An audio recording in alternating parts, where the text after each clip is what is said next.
Hello, everyone. Thank you so much for joining us today for our Earth Day Everyday program. Just a few housekeeping things. My name is Vanessa. I'm with the Dallas Public Library, and we do this program in partnership with the Office of Environmental Equality and Sustainability. And we so enjoy working with them.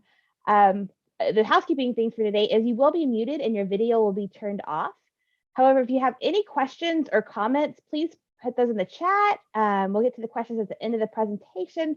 We have a really great one today and a really timely one today. I know it's hard to think about weatherizing your home when we're having this weather that's like in the 70s today, but we will get some colder temperatures soon. So it's a good thing to start thinking about and see what you can do to save energy.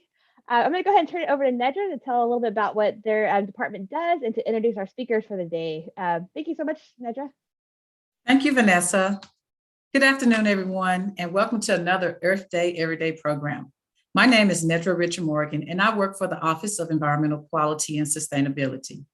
Our division is one of 70 city departments and divisions, within the city of Dallas. And our day-to-day focus is on environmental activities, processes, programs, and major plans such as the Comprehensive Environmental Climate Action Plan, also known as CCAP.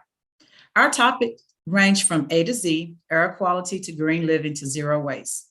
For example, under the topic of green living and air quality, the City of Dallas is working to implement the first urban forest master plan, and you will be hearing more about it in the months ahead. For the first time of the year, I want to mention all the gorgeous leaves that are falling. They're wonderful to see, but they can be a problem for stormwater. Please either mulch them with your mower, place them into your compost bin, or dispose of them with your trash, but don't let them stay on the ground and blow or swept into the storm drains. Now I would like to turn our focus to today's program. It seems that daily we are reminded of the changes in our climate through reports of bad weather or deadly storms, such as the recent tornadoes that slammed through 6 states. One of those tornadoes stayed on the ground so long, it is likely to be placed in the category of its own, and it may replace a 100-year-old record.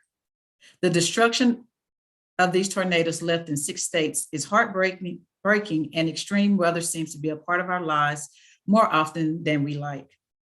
It's the reason we want to end this year's lineup of programming for Earth Day Every Day with the topic of weatherization in your home.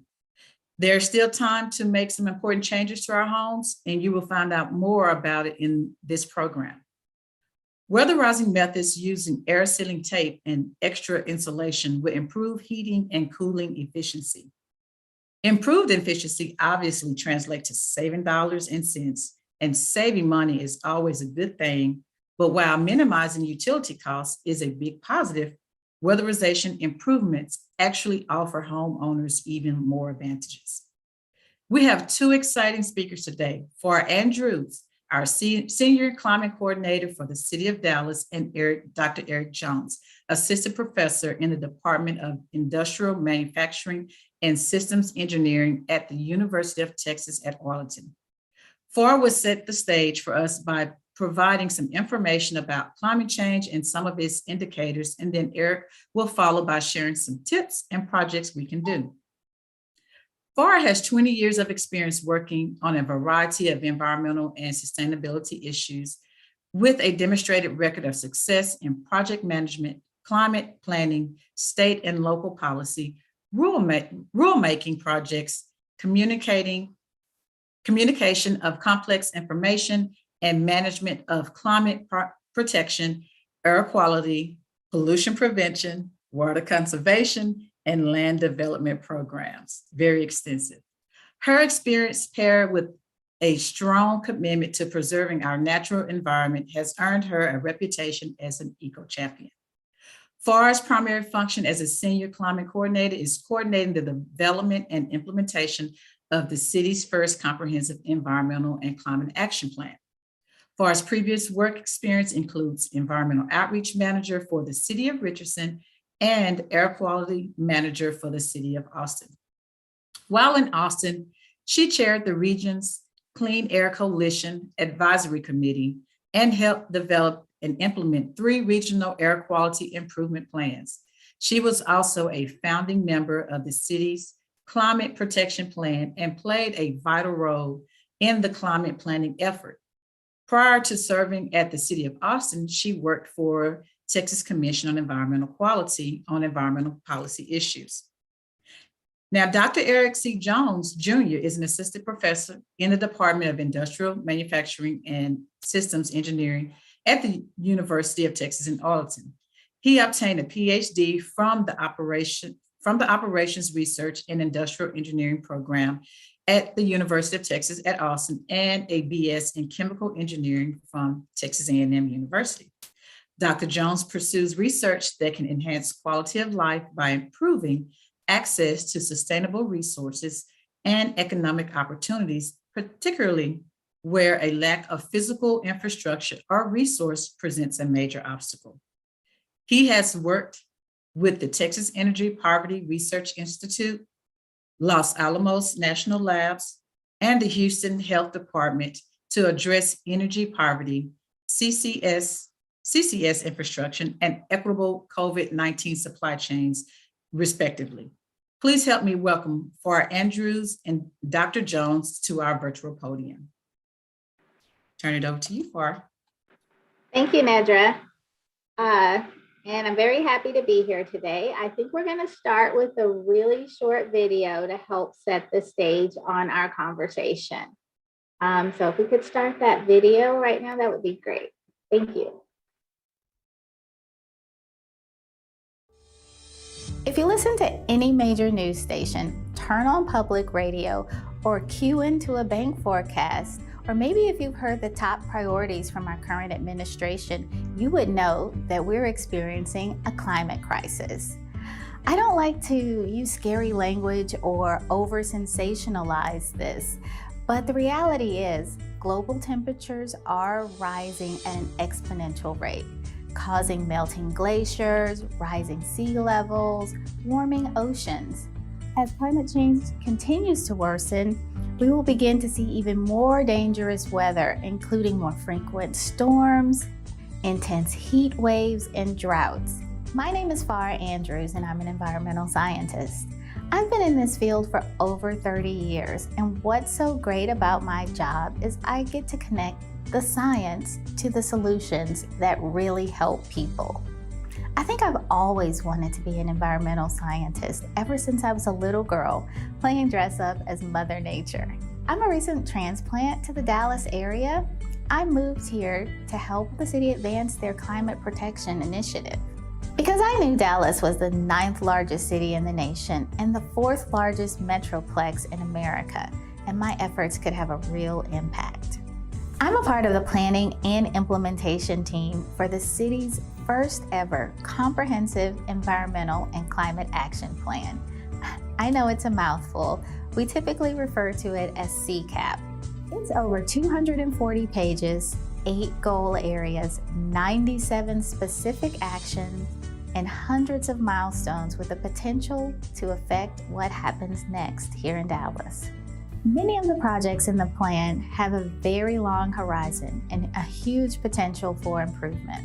But one thing we know about the climate crisis is it's affecting everyone globally, but not affecting everyone equally. So climate change is disproportionately affecting low-income communities, communities of color, elderly communities, and communities with a high percentage of non-native speakers at a more accelerated rate. The most vulnerable members of our community are the least equipped to rebound from these extreme weather events. Dallas is a beautiful old city with a long, rich history of progress. But what we'll see in Dallas, as in other older cities in the US, is under-maintained housing stock. And when we combine older, poorly sealed homes with our low and moderate income homeowners who can't afford to prioritize the upgrades, and a climate crisis with increasing extreme weather resulting in hotter summers and colder winters, it becomes a recipe for expanding energy poverty. It's an issue that doesn't often get enough attention, and it could make a real financial difference for people who are spending upwards of 8% of their income on utility costs and bear a big energy burden that diverts scarce resources from essentials like food, transportation, and medication. Once I watched a recording of Bill Gates speaking on this topic, and he said if he had one wish, if there was one thing he could do to reduce energy poverty, he would choose to lower the cost of energy. Having affordable, reliable energy is so critical to quality of life. One of the solutions to energy poverty and high energy burdens in Dallas is appropriate weatherization. This becomes particularly important in Dallas, where there's a higher percentage of older, improperly sealed housing stock. Weatherization protects homes and interiors from the elements and can reduce energy consumption and optimize energy efficiency. This is a really simple fix. Seal the leaky structures and help make Dallas residents more equipped to handle the fluctuations in utility costs related to extreme weather. Extra insulation, weather stripping for doors and windows that are drafty, small things like this translate into dollars and improve people's quality of life. Improving energy efficiency, providing adequate insulation, and upgrading old or inefficient heating systems can all reduce energy poverty. My goal is to elevate this conversation, to build advocates, and to activate multi-sector organizations and individuals to take innovative actions in order to help individuals and families all across this region. Vulnerable populations need action now so they can experience reductions in utility bills and improve quality of life.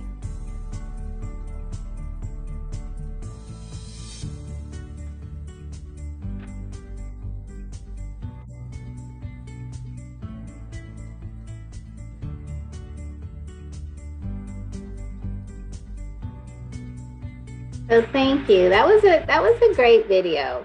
And big thanks to the Hunt Institute and their production team for putting that together. It really helps summarize what we're going to talk about today. I'd also like to thank the Earth Day Everyday team for helping me elevate this conversation. So I'm Farr Andrews, and I am the Senior Climate Coordinator for the City of Dallas. And I think we can bring up the slides now. Perfect timing. Thank you. So one exciting thing that we're doing here at the City of Dallas is working to connect families and families on the lower end of the energy poverty spectrum with services and incentives that could help reduce utility bills and improve quality of life. An added benefit of reducing electric consumption is it also reduces greenhouse gas emissions. So it's very helpful in furthering the goals of our CCAP plan. Next slide, please.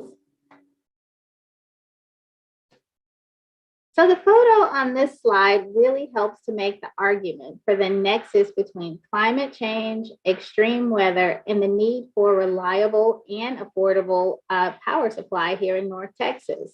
This is a reminder of our 2021 ice snowstorm, Winter Storm Uri, Snowmageddon, Snowpocalypse. I've heard so many names. I think our newscasters had a great time naming this storm. It dropped 5 inches of snow. That's the most we've seen in almost 10 years, left 4.5 million homes without power. That's actually 2 out of every 3 Texans lost electric power at some point during that storm.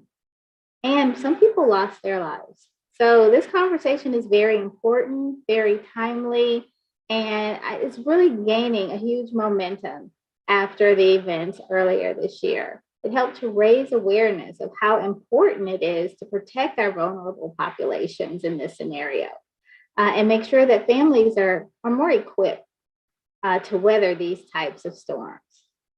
For many American households, household energy use is considered definitely a necessity, but it's often taken for granted also. And there are 37 million Americans that mostly low income and minority individuals that endure energy insecurity, high energy burden, and are just unable to meet the basic household energy needs. And in Texas specifically, about 41% of our low-income Texans are at high risk for energy poverty or a high energy burden. Next slide, please. So what is this thing I speak of, the high energy burden and energy poverty?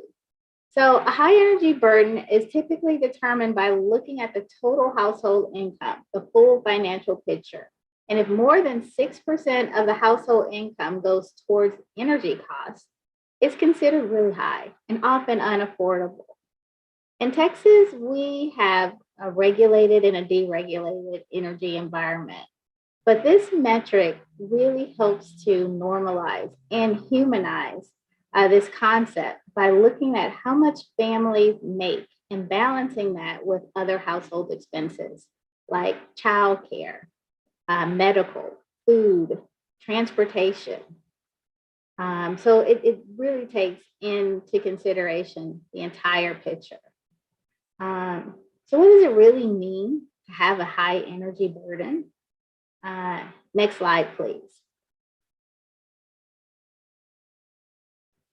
So like so many other low and moderate income Americans, I grew up in a house very similar to this one on the screen. I mean, it was filled with, lots of love, great food, and tons of memories. And it looks pretty normal. It looks like everybody else's house on the block until you look closer. I mean, what I can remember from childhood, I remember the cracks under the doors where the light came in. I remember the improperly sealed windows that whistled when the wind blew, inadequate insulation that released all our heat in the winter and all our AC in the summer, and those old incandescent lights. I mean, I grew up watching my family and my neighbors make hard decisions in order to pay higher than average utility bills, struggling to keep the lights on, the house warm, and everybody's belly full. So how do we change this narrative? What can we do to help this situation? Next slide, please. So weatherization, which is the topic of today's conversation. What is weatherization? One of the solutions to energy poverty and high energy burden in Dallas is appropriate weatherization. Weatherization is a method of improving household energy efficiency or really sealing the interior from exterior conditions, from outdoor elements like wind and rain and sunlight. Weatherization services help seal up the drafts, prevent the heat in the AC from escaping to the outside. It saves energy dollars, which is very important, increases comfort, and it can also make homes safer. This slide illustrates a few soft weatherization upgrades that you may be familiar with, like insulating attics, floors, and walls to prevent leaks, using caulk and weather stripping to seal drafty doors and windows, sealing ducts to prevent loss, smart thermostats, smart power strips, smart home systems. Kind of makes everyone feel smarter while they're saving money. And energy efficient lighting can also help with real energy savings. So there's a lot of high impact, low cost opportunities for improving energy efficiency. And this is just a few of the low hanging fruit. And Dr. Jones will expand on these opportunities later in the presentation. Next slide, please. So I added this graph to the slide deck because I really wanted to qualify some of the statements I made earlier. This chart was produced by the U.S. Department of Energy in 2017. And what it illustrates is the top 10 energy efficiency improvements, and it ranks them by utility bill savings potential for the state of Texas. What immediately jumps out is that improvements in HVAC systems have huge potential to save money and reduce the energy burden. Like sealing leaks are also on the list, and upgrading lighting kind of round it off. The potential for real savings is there. This just illustrates that weatherization options offer just should offer relief to many struggling families here in North Texas. I mean, between $60 and $600 additional dollars per month could make a real difference in the lives of so many families. Next slide, please. So I talked a lot about savings. And what I really want to focus on now is how some of these simple actions can also positively affect the community. What is the social impact, both existing and expected? The weatherization is really one of these cross-cutting actions. It has a great potential for positive impact on low and moderate income families, but everyone has the opportunity to benefit from weatherization upgrades. So what you see on the screen, this is my list, my top 5 list for weatherizing homes of some of the social impact benefits. At the top of the list, I put health and safety, because poorly sealed homes not only jeopardize physical health, but it also challenges mental health. When you can't afford to properly heat and cool your home, you're at higher risk for illness like respiratory disorders, and it can also exacerbate pre-existing conditions like diabetes and high blood pressure. Not to mention the financial hardship can add to mental strain, which can make you feel sad and depressed. That's why that made number 1 on my list. The second item on my list is, of course, savings on the utility bill, because actions that reduce energy consumption can also reduce costs. And this kind of frees up money and puts it back in people's pockets to help them meet other financial goals. The third bullet really makes a climate connection. Locally, nationally, globally, we all want to reduce carbon emissions that are having a disastrous effect on our planet. And one really effective way to do this is to reduce the use of fossil fuels at our power generation plants. And we can do that by reducing the demand. Number 4 is reduce maintenance costs. So not only does weatherization action save money on utility bills, it can reduce the cost of routine and required maintenance in your home, lowering the cost of home ownership and actually keeping it within reach for lots of families. Last on the list, and by no means least, is green jobs. Green jobs is so important. It fuels our economy and it creates a sustainably skilled workforce. So this is my top 5 list. By no means exhaustive. There are so many other social impacts that can be gained through weatherization. Next slide. But it's also important to remember that in addition to social impacts that were existing and expected, I mean, this project's about action. So I wanted to highlight a few actions or outcomes from our activities. And when I say our, it's because there's so many dedicated people helping to create this change. And I hope some of them are on the line today. One of the biggest outcomes is really conversations like this: lunch and learns, community engagements, workshops, and stakeholder meetings that raise awareness and activate people to take action. Another outcome is our Energy Equip program. And what this is our call to action to motivate people. And, you know, good branding always helps to push programs forward. Green Warriors is another project that we're working on. It's actually a pilot that we're creating to empower neighbors to help neighbors by training and equipping homeowners associations, CBOs, and nonprofits to weatherize homes in their own neighborhoods.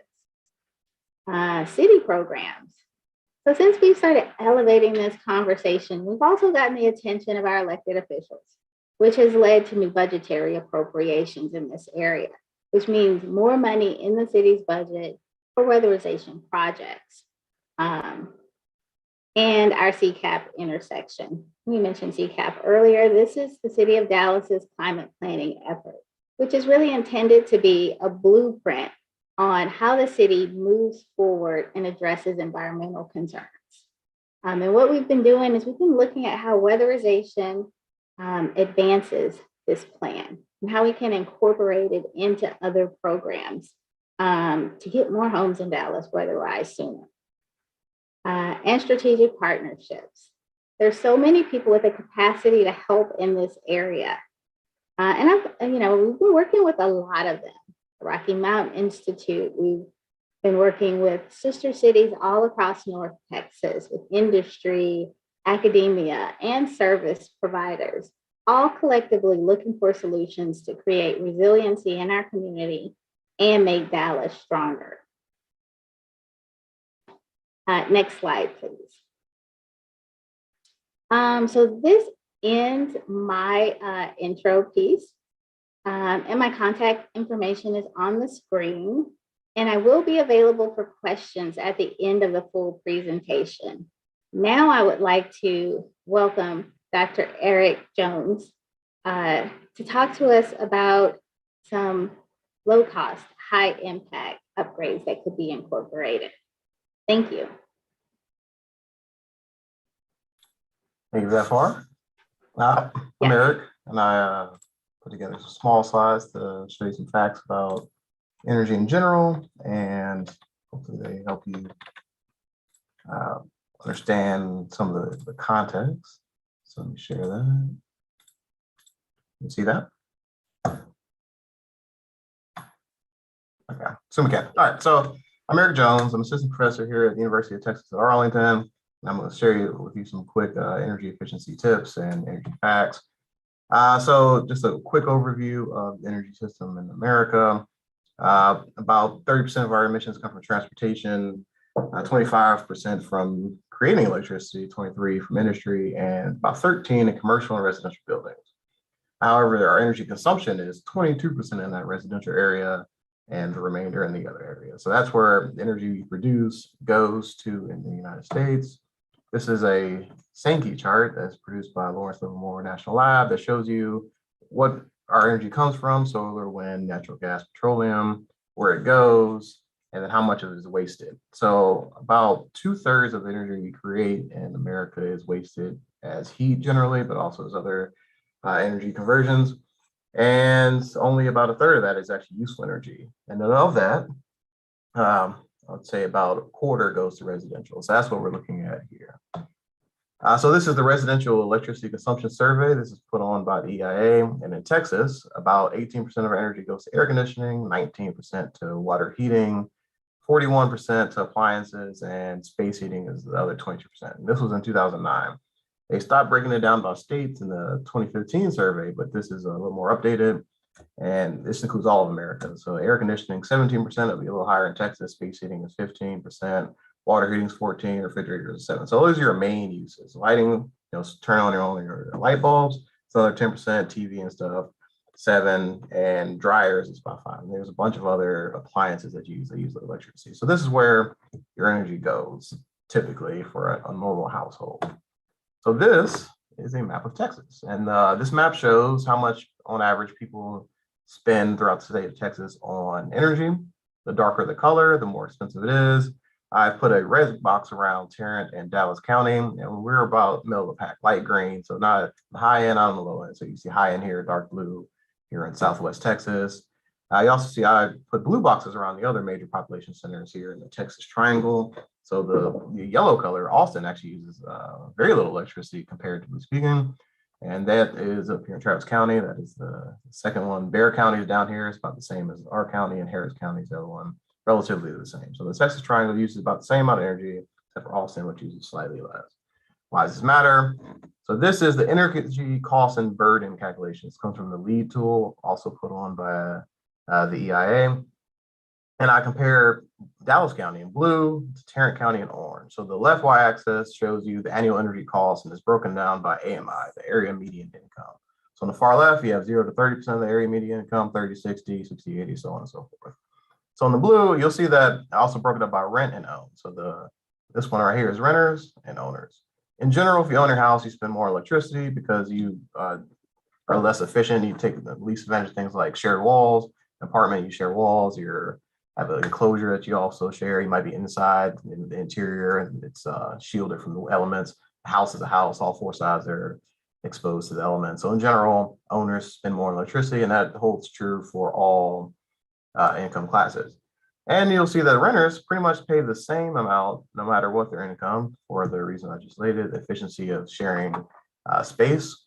However, these dots, which corresponds to the right y-axis, is your average energy burden. So this means how much of your income goes towards energy. So if you have less money, you spend the same amount on energy, much more of your income goes to energy costs. And this is what we're trying to reduce. And this is what I'll talk about in a bit.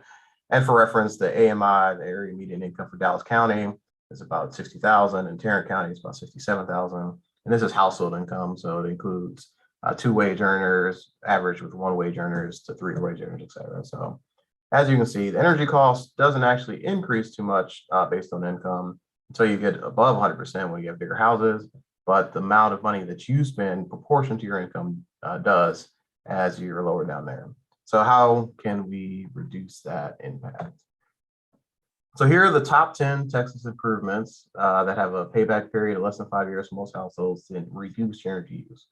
As I showed you before, HVAC, or heating, ventilation, air conditioning, so that's heating and AC, as well as water heating, takes up about 45% of a normal household's energy usage. So replacing that with a high efficiency unit, a heat pump, which is basically your air conditioner that can go forward, it can cool and heat. So you need 1 appliance instead of 2, is the best thing that you can do. However, that's relatively expensive. Next thing is enclosure, where you drill wall cavities, you put insulation in it. That's also relatively expensive. But then we're starting to come down to cheaper options. Smart thermostat, your Google Nest. So it's about $100 Home Depot.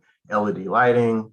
There's different types of light. There's incandescent. There's mercury heated. They're slightly more efficient, but not as well as LEDs, which are the gold standard for lighting efficiency. There's also attic insulation, so you can just throw a bunch of insulation up there at the top, replacing your HVAC unit again. This time, not a heat pump unit, just a higher efficient AC unit. There's duct sealing and insulation. There's low E-storm windows. So these are, once again, expensive. And if you have a lot of storms, like in the Houston area, they might make sense not only for energy use, but for resiliency and weather events. But here, it doesn't make so much sense, quite expensive. Water heating. Water heaters are actually pretty cheap relatively to the HVAC units. But again, that's not the cheapest. And of course, you have your window units replacing those. So these are the top 10 improvements that show a payback period less than 5 years that can improve most people's energy efficiency. So what does this look like in the real world? So LEDs. So I just quickly grabbed screenshots of HomeDepot.com showing what this actually looks like. So LEDs are light emitting diodes, that's what they stand for, are just lights that use significantly less amount of energy. They waste less to heat. So I showed you the Sankey chart earlier where most energy goes to heat. And that's why you have a 60-watt light bulb that produces about the same amount of light as these light bulbs, but it costs much more electricity because all that's lost to heat, which also raises your AC cost, but that's here and there. So these are about $1 a watt or $1 a bulb. And if you replace your house with these, use your house has between 40 and 60 light bulbs. 1, they last for 10 years. And 2, the energy costs are as a tenth of what a normal incandescent light bulb would be. So this is the easiest way to reduce your lighting costs pretty significantly, pretty fast. Next up is weather stripping. So again, just went to Home Depot, took a screenshot, and these are things that you can do to reduce the air leakage from your house. So the big air leakage places are your doors and your windows. So you have your slide under door seal so that, that draft you get from when your AC is going outside or when it's cold outside, the draft you get when the cold air is coming in, you can seal that up with these things that are door under seals. Also weather strip different leaks in your house, use your round windows, etc. So these are just things you can get at Home Depot. You can go there right now, pick it up, and weather strip your windows and slide these things under your doors. And that will save you quite a bit of heating costs in the winter and cooling costs in the summer. Insulation. So this is insulation. This is what you usually put in your attic. There's also some in your walls, but as I mentioned before, it's quite expensive to tear a hole in your wall to put some pink fluffy stuff in it. So I recommend going to your attic and putting it on the top. And this is also something they can easily buy at Home Depot. Just place it down on between usually you have your 2x4s that you stand on. Don't stand on the actual roof, you'll fall through. I've seen people make that mistake before. But anyways, you put it in between the 2x4s and it reduces your heating losses as well as your cooling losses in the summer. And this is once again things you can buy at Home Depot. They're usually pink. And there's different brands that can be cheaper, but they all do the same thing. They reduce the heat transfer from your house to the outside. And lastly, there is this new technology in window units. So window units are generally cheaper than replacing your old HVAC central or central air. A lot of people only have window units, and they're loud. They take up your window. They're not quite as efficient as they should be. But there's new technology out there that's also, once again, right at Home Depot, that is called inverter. So this allows the AC unit to not have to run at full blast or be off, which most ACs are. They're either on or off. It allows it to taper based on your actual energy needs. So it could be run at 50% capacity or 25%, depending on how much cooling you need. And that saves quite a bit of energy. The second technology innovation here is it's U-shape. So most window units, you shove it in the window, you put the boards on the side so that the air doesn't leak out, and it's loud. The compressor is right through the window, you hear it all. These are U-shaped, and you can actually close your window in between these U's. So that actually the loud part's outside, and the part that's the fan and that distributes the cooling is on the inside. So not only more energy efficient, but quieter. So winds all around, they're slightly more expensive than the cheapo depot window units, but you'll make up that cost of energy and possibly sanity and noise. I believe, smart thermostat. So these are the last things that I have on this list that you can also buy at Home Depot. They control your temperature in a smart way. So they'll raise the AC in the middle of the day and cool it at night. And it's just programmable thermostats in general save money. So you're not always at one temperature. That might make sense during the day, but might not at night. And they also can do things like coordinate with your utilities to increase or lower their energy use with times of peak demand, so they can get bill credits on that, et cetera. So these are the main things that you can do to save money. Right now, you just go to Home Depot, pick these things up, and they will save you energy almost immediately. Smart thermostat, inverter U-shaped window units, insulation, weather stripping, and LEDs. And that's all I have. So stop sharing. I believe, questions. I'll wait for them to take questions, but thank you for listening. Thank you, Eric. That was really informative, and I like that you put the prices up there so people can see how easy it is to Home Depots and most neighborhoods, and the cost seems really reasonable compared to the savings that you could experience. So we are available for questions. Thank you so much for it, Eric. Some great tips there. We do have some questions. We had one comment. Melinda changed her light bulbs and her definitely saw a decrease in her electric bill. So that's awesome to hear that. And also a good reminder to change your filters in your AC unit to help with your efficiency in your heating and your cooling. It's a good tip as well. Catherine asked, what does payback in less than 5 years mean for an HVAC system? She said new HVAC systems is maybe $8,000 to $10,000. And with a $670 annual savings, it would take up to 15 years even out. So I guess she's just wondering where the numbers are on the 5 years to payback for a new HVAC system comes from. So they depend heavily on a lot of things. Your house, how big it is, what's your existing system like? Do you have ducts installed already? Are you just replacing the outdoor compressor, the new one? So I'm gonna brush that aside. So for most people, if you already have a central AC unit, when you're upgrading to a new one, replacing it with a more efficient unit makes cost sense. But installing a completely new central air system probably does cost between $8,000 and $10,000, so it might not make sense for you directly. So yeah, payback period is much longer. So it's very variable. That's why I kind of lean to the things that I know will make an impact to people who have them. Awesome. Let's see, someone shared a link here for right now. Encore is offering $50 coupons for smart thermostats, so that's good to know. And there are other programs like that to help you, get a smart thermostat into your home if cost is an issue. That's awesome. Thank you for sharing that in the chat there. Who else has questions? I know you showed, Eric, you showed the standard, pink insulation that we all know. are there some other options maybe with different, I know there's different ratings for insulation that maybe people could explore as well, besides just the standard fiberglass insulation? There's almost all insulation is fiberglass, but there's blower type that are like these little puffs that you you send somebody up there with a blow thing and they just blow it in there. There's the ones that you can probably install yourself are the ones that are sheets that you roll out and you can cut and you can place them pretty meticulously if you want to. But usually they're all fiberglass. R rating, the better, the higher the better.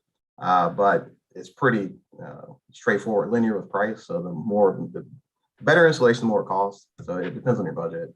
But I can't say anyone's better than the other. They all do the same thing. They just give you a thermal barrier between your house and outside. Foam and Okay, can, there's a bunch of different types. Okay, so people need to look at that R factor, the amount of insulation that it's giving you when you're selecting one then, huh? But yeah, that's a good point. Like anything is better than nothing, right? So even if you can't get the most expensive one, any is better than.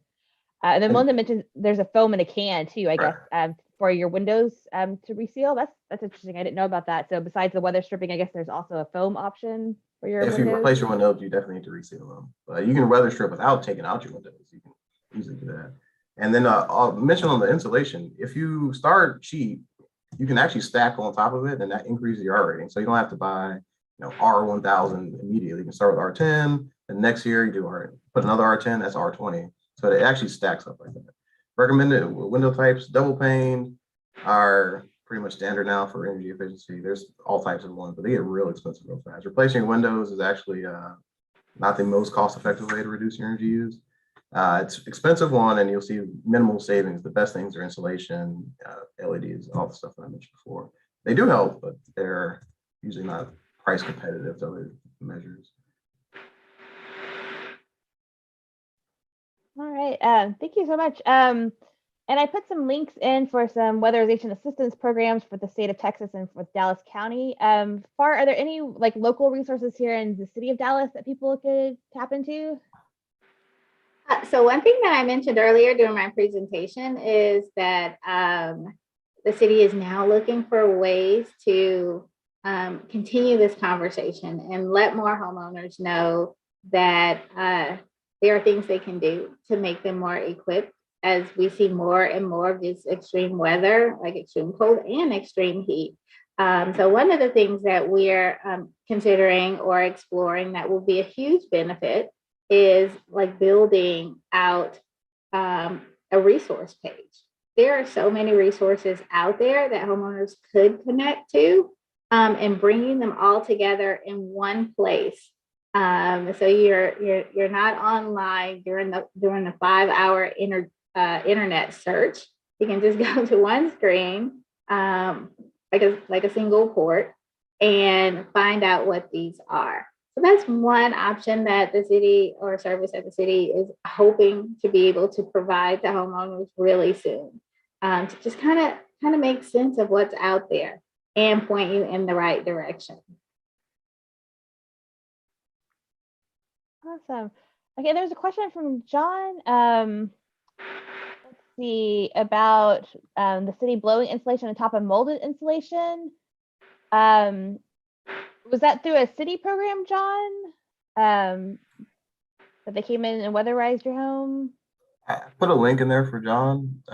In most cases, you can put new insulation on top of old insulation. There are exceptions, and that website tells you what those exceptions are.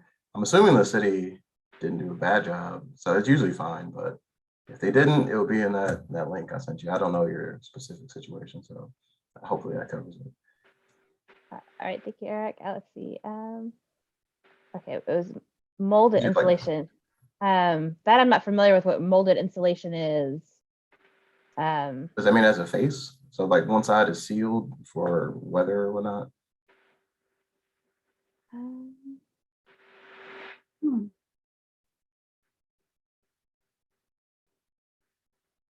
I don't know that question. And the cost back estimation. Okay, so there's calculators online that you can use to see, I guess, the savings of energy costs. That's good to know if you're trying to make that financial decision whether to So do the cost, and then let's see. Oh, I know, I only know about the COVID funding. I'm not sure about the weather funding. Grace, let me see if I can get back to you on that, Grace, and let you know about that. That unless FAR, Nedra, or somebody knows about that, I'm not familiar with that at all. So Grace, the county does manage a program where they can offer weatherization assistance to residents. It is income-based, and there is an application on their website. Let me see if I can find that link and drop it in the chat for you. And it'll explain all the criteria and the options for taking advantage of this opportunity. I think it means mold the fungus, like mold spores. Okay. Oh, okay. Yeah, they should take that up. I don't know anything about that. They definitely can't add to that.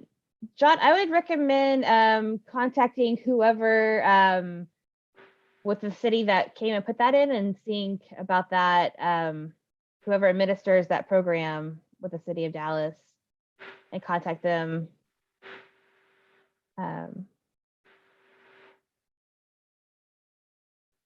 Oh, yeah, that's a good point. Yes, faucets, very important. Yeah, there's some easy foam, right, that you can wrap around your exterior faucets that help keep that insulated. No, Peter, that's a great idea, because in addition to cost savings, we're also looking at like improving safety, and then making your homes more resilient in these storms. And I think this particular upgrade has all those added benefits, because we did see a lot of burst pipes during the last winter storm.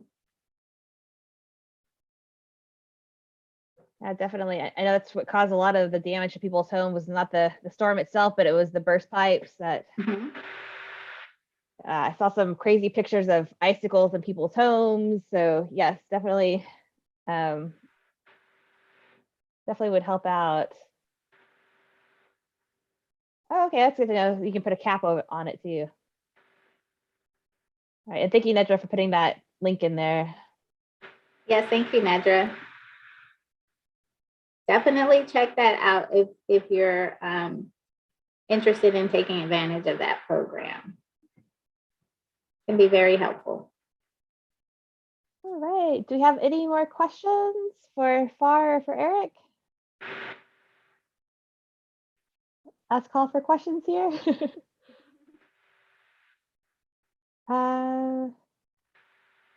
Oh, okay.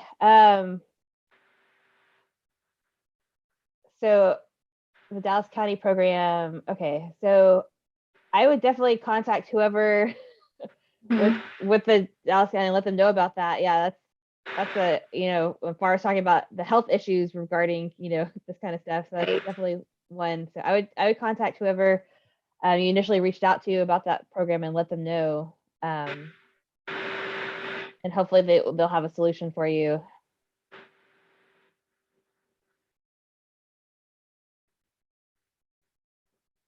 Don't see any more questions in the chat. Vanessa, this was great. Thank you for inviting us.